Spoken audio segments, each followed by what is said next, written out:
कैसे हैं आप सब। उम्मीद करता हूं कि सब बढ़िया ही होगा। दोस्तों, भारत एक ऐसा देश है जहां पर सबसे ज्यादा हिंदू रहते हैं। जी हाँ, एक ऐसा देश जहां हर धर्म की इज्जत की जाती है। दोस्तों, हमारे देश में आपको एक से बढ़कर एक मंदिर देखने को मिलते हैं, लेकिन आज जिस मंदिर के इतिहास के बारे में हम आपको बताने जा रहे हैं वो सबसे अलग है, सबसे अनोखा। हम बात कर रहे हैं भगवान श्री भोलेनाथ जी के मंदिर केदारनाथ के बारे में। जी हाँ, आज हम आपको केदारनाथ मंदिर के इतिहास और रहस्यों के बारे में बताने जा रहे हैं। आपको कुछ ऐसी चीजें इस मंदिर के बारे में बताएंगे जिसे आपने इससे पहले शायद ही सुना हो। तो इस वीडियो को आप आखिर तक देखें। चलिए शुरू करते हैं आज का लेटेस्ट एपिसोड शिव शंभू के नाम पर। नए दर्शक चैनल को सब्सक्राइब जरूर करें। दोस्तों, केदारनाथ मंदिर भारत के उत्तराखंड राज्य के रुद्रप्रयाग जिले में स्थित है। उत्तराखंड में हिमालय पर्वत की गोद में केदारनाथ मंदिर 12 ज्योतिर्लिंग में सम्मिलित होने के साथ साथ 4 धाम और 5 केदार में से भी एक है। ये उत्तराखंड का सबसे विशाल शिव मंदिर है। कटवा पत्थरों के विशाल शिलाखंडों को जोड़कर इसको बनाया गया है। ये शिलाखंड भूरे रंग के हैं। मंदिर लगभग 6 फुट ऊंचे चबूतरे पर बना है। इसका गर्भगृह प्राचीन है, जिसे 80 शताब्दी में बनाया गया था। केदारनाथ धाम और मंदिर 3 तरफ से पहाड़ों से घिरा हुआ है। एक तरफ है करीब 22,000 फुट ऊंचा केदारनाथ, दूसरी तरफ है 21,600 फुट ऊंचा खर्च कुंड और तीसरी तरफ है 22,700 फुट ऊंचा भरत कुंड। केदारनाथ मंदिर न सिर्फ 3 पहाड़ बल्कि 5 नदियों का संगम भी है। यहाँ मंदाकिनी, मधुगंगा, शीरगंगा, सरस्वती और स्वर्णगौरी नदियों में से कुछ का अस्तित्व अब नहीं रहा, लेकिन अलकनंदा की सहायक मंदाकिनी आज भी मौजूद है। केदारनाथ धाम के इतिहास के अनुसार केदारनाथ मंदिर में स्थित शिवलिंग 12 ज्योतिर्लिंगों में से एक है। ज्योतिर्लिंग के दर्शन मात्र से ही समस्त पापों से मुक्ति मिल जाती है। केदारनाथ मंदिर के किनारे में केदारेश्वर धाम स्थित है। पत्थरों से बने कत्री शैली से बने केदारनाथ मंदिर के इतिहास के बारे में कहा जाता है कि इसका निर्माण पांडव वंश के जन्म के समय हुआ था, लेकिन ऐसा भी कहा जाता है कि इसकी स्थापना आदि गुरु शंकराचार्य ने की थी। केदारनाथ के पुजारी मैसूर के जंगल ब्राह्मण ही होते हैं। श्री केदारनाथ मंदिर में शंकर बैल की पीठ की आकृति पिंड के रूप में पूजी जाती है। शिव की भुजाएं तुंगनाथ में, मुख रुद्रनाथ में, नाभि मदमदेश्वर और जटा कल्पेश्वर में प्रकट है। इसलिए इन 4 स्थानों सहित श्री केदारनाथ को पंच केदार कहा जाता है।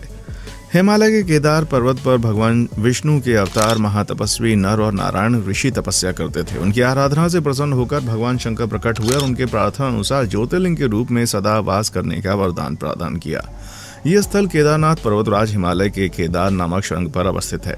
दोस्तों, ऐसा माना जाता है कि महाभारत के युद्ध में विजयी होने पर पांडव भ्रातृहत्या अर्थात परिवार वालों की हत्या के पाप से मुक्त होना चाहते थे, इसलिए वे भगवान शंकर का आशीर्वाद पाना चाहते थे। लेकिन भगवान शंकर पांडवों से गुस्सा थे। भगवान शंकर के दर्शन के लिए पांडव काशी गए, पर भगवान शंकर पांडवों को वहां नहीं मिले। वो उनको खोजते हुए हिमालय तक आ पहुंचे। भगवान शंकर पांडवों को दर्शन नहीं देना चाहते थे, इसलिए वे वहां से अंतर्ध्यान होकर केदारनाथ में जा बसे। दूसरी ओर पांडव भी लगन के पक्के थे। वे उनका पीछा करते करते केदारनाथ पहुंच गए। भगवान शंकर ने बैल का रूप धारण करके अन्य पशुओं में वो जाकर मिल गए। पांडवों को संदेह हो गया कि भगवान शंकर इन पशुओं के झुंड में उपस्थित हैं। तभी भीम ने अपना विशाल रूप धारण करके 2 पहाड़ों पर पैर फैला दिए। अन्य सब गाय बैल तो निकल गए, परंतु शंकर जी रूपी बैल का रूप धारण करके पैर के नीचे से जाने को तैयार नहीं हुए। तब भीम पूरी ताकत से बैल पर झपटे, लेकिन बैल भूमि में अंतर्ध्यान होने लगा। तब भीम ने बैल की पीठ को भागकर पकड़ लिया और भगवान शंकर पांडवों की भक्ति दृढ़ संकल्प को देखकर प्रसन्न हो गए। उन्होंने तुरंत दर्शन देकर पांडवों को पाप से मुक्त कर दिया। उसी समय से भगवान शंकर बैल की पीठ की आकृति पिंड के रूप में श्री केदारनाथ धाम में पूजे जाते हैं। इसलिए केदारनाथ धाम में शिव जी को अत्यंत पूजा जाता है। दोस्तों, हमारे देश में हिंदुओं में तीर्थ दर्शन करने की बहुत मान्यता रही है, जो कि प्राचीन समय से अब तक चल रही है। देश में कई तीर्थ स्थान हैं जहां देश के कोने कोने से लोग दर्शन करने आते हैं। उनका मानना है कि इन तीर्थ स्थानों के दर्शन करने से जीवन के सारे पाप नष्ट हो जाते हैं। तीर्थ स्थान की बात आती है तो सबसे पहले उत्तराखंड के केदारनाथ मंदिर का नाम सबसे पहले आता है। 5 साल पहले यहाँ बहुत ही गंभीर त्रासदी हुई। उस दिल दहला देने वाली त्रासदी को एक फिल्म के माध्यम से दर्शाया गया है। यह मंदिर भगवान शिव शंकर जी का मंदिर है, जो कई साल पुराना है। ये भारत के उत्तराखंड केदारनाथ में मंदाकिनी नदी के पास गढ़वाल हिमालयी सीमा पर स्थित है। ये ऋषिकेश से 221 किलोमीटर की दूरी पर है। ये भगवान शिव के 12 ज्योतिर्लिंगों में से एक है। मौसम अच्छा नहीं होने के कारण मंदिर केवल अप्रैल के अंत से नवंबर के बीच में खुलता है। इस अवधि में भगवान शिव के दर्शन करने एवं उनसे आशीर्वाद लेने के लिए दूर दूर से लोग यहाँ पर आते हैं। इस मंदिर के पास बहने वाली मंदाकिनी नदी एवं बर्फ की चादर ओढ़े हुए पहाड़ों के रूप में यहाँ का दृश्य बड़ा शानदार है। केदारनाथ के शांत वातावरण एवं अद्भुत दृश्य को देखकर लोग इसकी ओर आकर्षित हो जाते हैं, मानो किसी ने उन्हें मंत्रमुग्ध कर दिया हो। सर्दियों के दौरान केदारनाथ मंदिर से देवताओं को ओखी मठ लाया जाता है और वहाँ 6 महीने तक पूजा होती है। केदारनाथ मंदिर में भगवान शिव की पूजा केदारखंड के भगवान के रूप में की जाती है। ये एक ऐतिहासिक नाम है जो कि सदियों से चल रहा है। यह मंदिर विशेष रूप से हिंदुओं के लिए सबसे प्रमुख तीर्थ स्थानों में से एक है। केदारनाथ मंदिर का इतिहास व कहानी।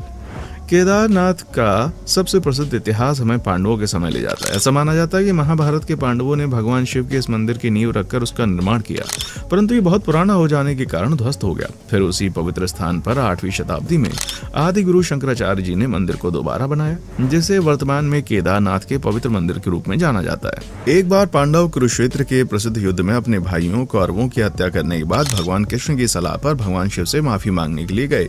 भगवान शिव उनको माफ नहीं करना चाहते थे, इसलिए उन्होंने अपना रूप परिवर्तित करके नंदी का रूप धारण कर लिया और पहाड़ों में छिप गए। मवेशियों के बीच में खुद छिपे, लेकिन पांडवों में से एक भीम ने भगवान शिव को पहचाना। तब वे उनके सामने से गायब होने की कोशिश करने लगे, किंतु भीम ने उनकी पूंछ पकड़ ली और उन्हें पांडवों को माफ करने के लिए मजबूर होना पड़ा। जहाँ से वे गायब हुए उसे गुप्त काशी कहा जाता है। गुप्त काशी से गायब होकर भगवान शिव 5 अलग अलग रूपों में प्रकट हुए थे, जैसे केदारनाथ में उनके कूल है, रुद्रनाथ में चेहरा, तुंगनाथ में हाथ, मध्यमेश्वर में नाभि और पेट एवं कल्पेश्वर में उनकी जटा आदि। इन 5 स्थानों को पंच केदार के नाम से जानते हैं। केदारनाथ के बारे में एक और कहानी है, नर नारायण जी से संबंधित है, जो कि पार्थिव की पूजा एवं तपस्या करने के लिए बद्री का गांव गए। वहां भगवान शिव उनके सामने प्रकट हुए।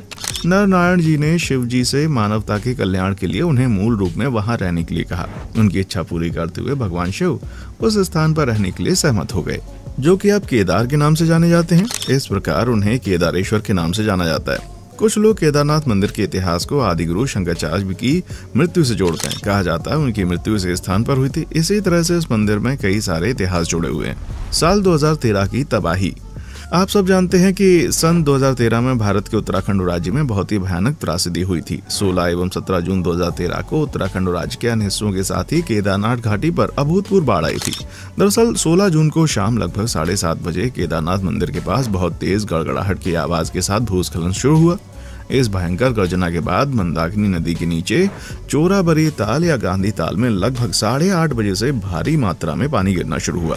17 जून 2013 को सुबह लगभग 6:40 पर सरस्वती नदी और चोराबारी ताल या गांधी ताल का बहुत ही बहाव तेजी से बढ़ने लगा, जिससे इसके बहाव में इसके साथ ही बड़ी मात्रा में चट्टान पत्थर टूटकर बहने लगे। जहां एक तरफ बाढ़ के पानी के सामने जो भी आए वो उसे अपने साथ बहा कर ले जा रहा था, वहीं दूसरी तरफ केदारनाथ मंदिर के पीछे एक बड़ी सी चट्टान आकर फंस गई। उस भयंकर बाढ़ से उस चट्टान ने मंदिर की रक्षा की और बाढ़ के पानी के साथ बहने वाला पूरा मलबा मंदिर के दोनों ओर से बहता रहा, पर मंदिर को कुछ नहीं हुआ। लोगों को तब बहुत डर था बहता हुआ पानी एवं मलबा मंदिर को साथ में बहा ले जाएगा, किंतु ऐसा नहीं हुआ। उत्तराखंड में आई इस बाढ़ में आसपास के अधिकतर क्षेत्र, स्थानीय लोग, दुकानें, होटल एवं तीर्थ यात्रियों की बड़ी संख्या में क्षति हुई।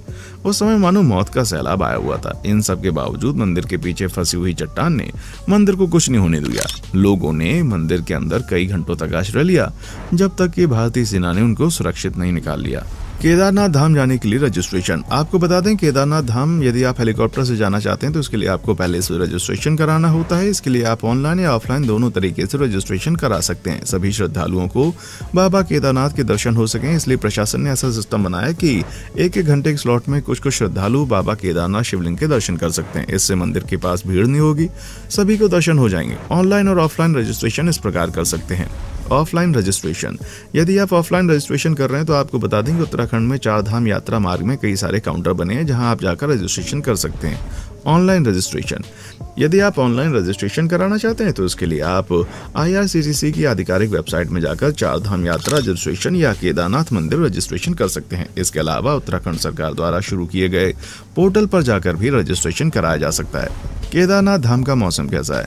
आपको बता दें, केदारनाथ धाम पहाड़ों पर स्थित है, जहां पर बर्फबारी होती है, इसलिए यहाँ का मौसम अत्यधिक ठंडा होता है। कभी कभी बारिश भी होती है, कभी कभी बर्फबारी भी हो जाती है। यदि आप केदारनाथ धाम जा रहे हैं तो आप अपने साथ गर्म कपड़े, रेनकोट या छाता, पानी की बोतल एवं कुछ खाने पीने का सामान लेकर जाएं। फिल्म केदारनाथ। केदारनाथ मंदिर एवं सन 2013 में वहां आई अभूतपूर्व त्रासदी को दर्शाने के लिए एक फिल्म का निर्माण किया गया, जिसका नाम है केदारनाथ। इस फिल्म में न सिर्फ त्रासदी को दर्शाया गया है, बल्कि इस फिल्म में एक प्रेम कहानी को दर्शाया गया है, जो कि विपरीत धर्म के जोड़े से जुड़ी हुई है। तो दोस्तों, आज के लिए बस इतना ही। कैसा लगा आपको आज का एपिसोड? नीचे कमेंट सेक्शन में आकर अपनी राय हमें जरूर बताएं। चैनल को लाइक, शेयर और सब्सक्राइब करना ना भूलें। देखने के लिए शुक्रिया।